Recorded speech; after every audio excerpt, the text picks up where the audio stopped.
everybody. I'm Aaron Simmons. This is Philosophy for Where We Find Ourselves, May 23rd, 2023.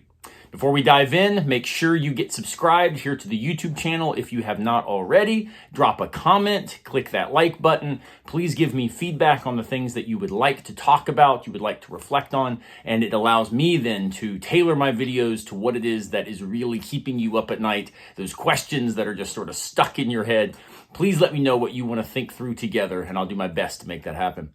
Also, drop over to jaronsimmons.com on my website and get signed up for my monthly newsletter. While you're there, check out all the different podcasts and interviews and other material that I've made available to you.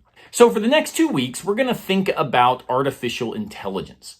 Today, we're going to talk about why AI does give me some pause as a phenomenologist and an existentialist, why artificial intelligence does represent some real questions that we would be right to think through carefully.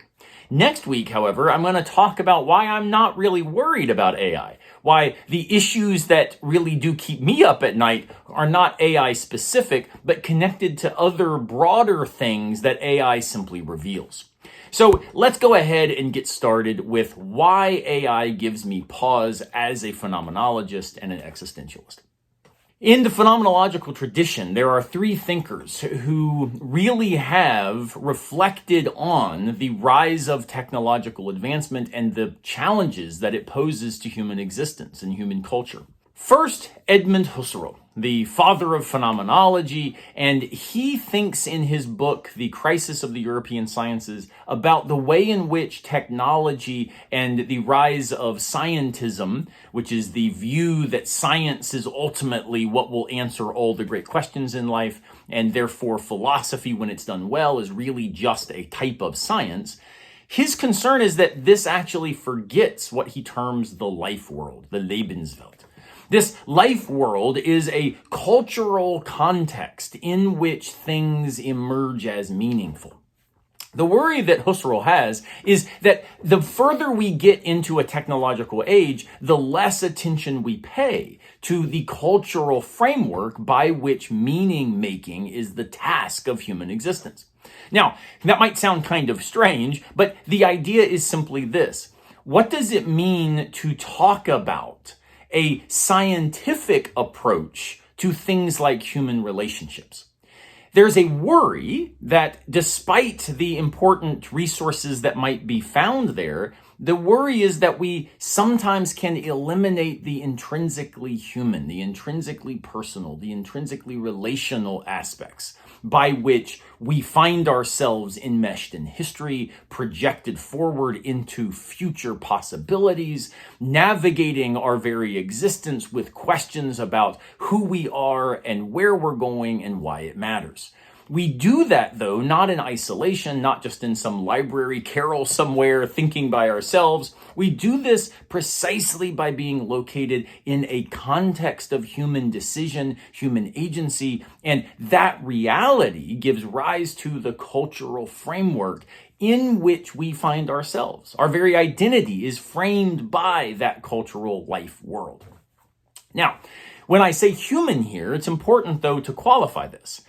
By human, all I mean is those beings who are appropriately enough like us to also find themselves in some sort of life world context.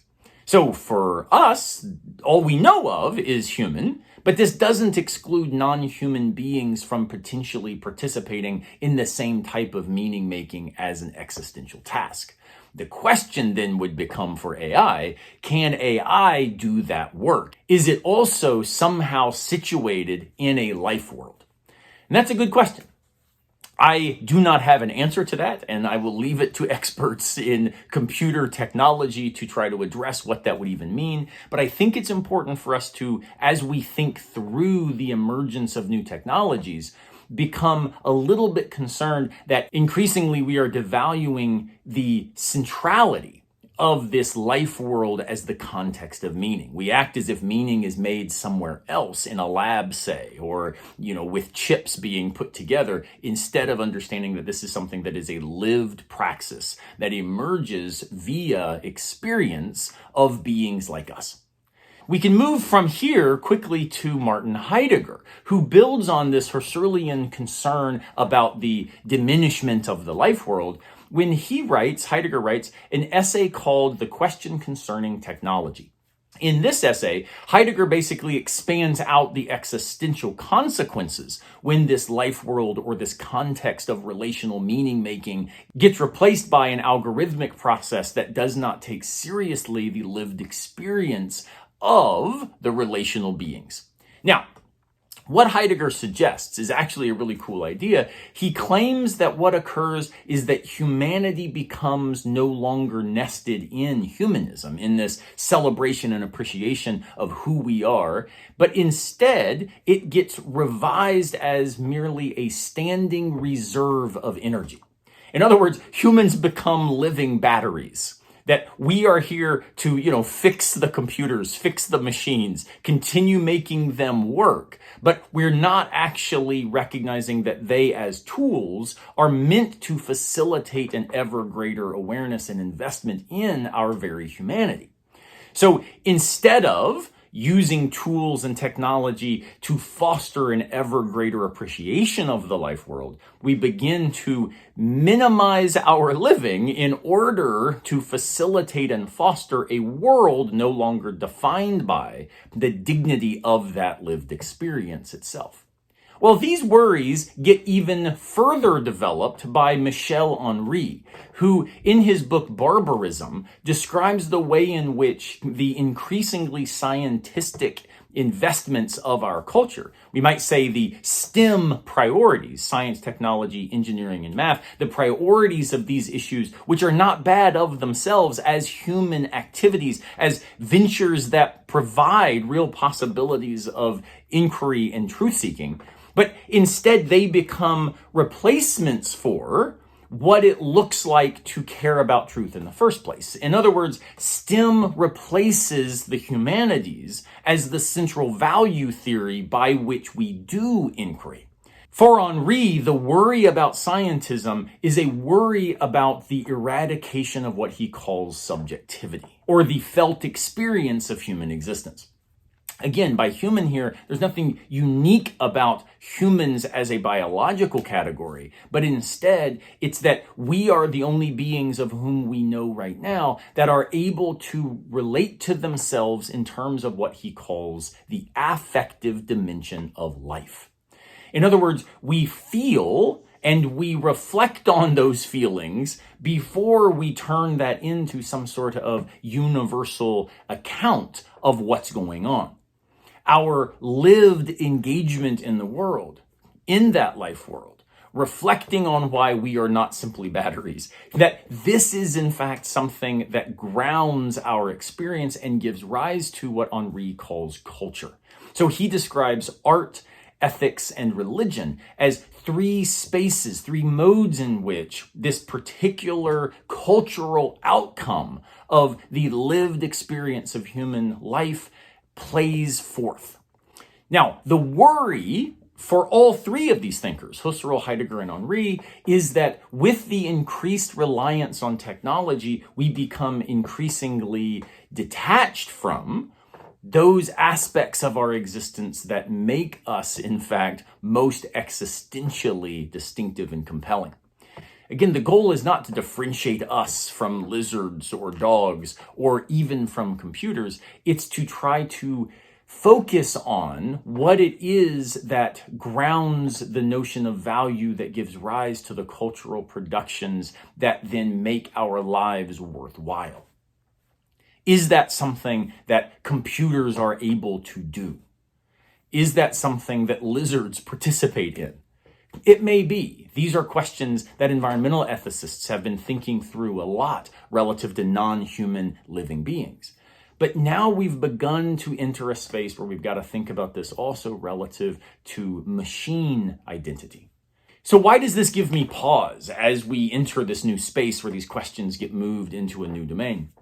It gives me pause because I think Husserl, Heidegger, and Henry are right in their worries. We should be very, very, very concerned about a slide socially toward a future whereby the humanities, the engagement with our lived praxis, the celebration of artistic creativity, of ethical reflection, of religious investment, that these become things that are increasingly passé, things to overcome in the name of universal algorithms that simply tell us what we ought to do relative to some predictive calculus. What gets lost there is, I think, precisely what Henry says. We lose that which has traditionally defined our lives. We lose life itself.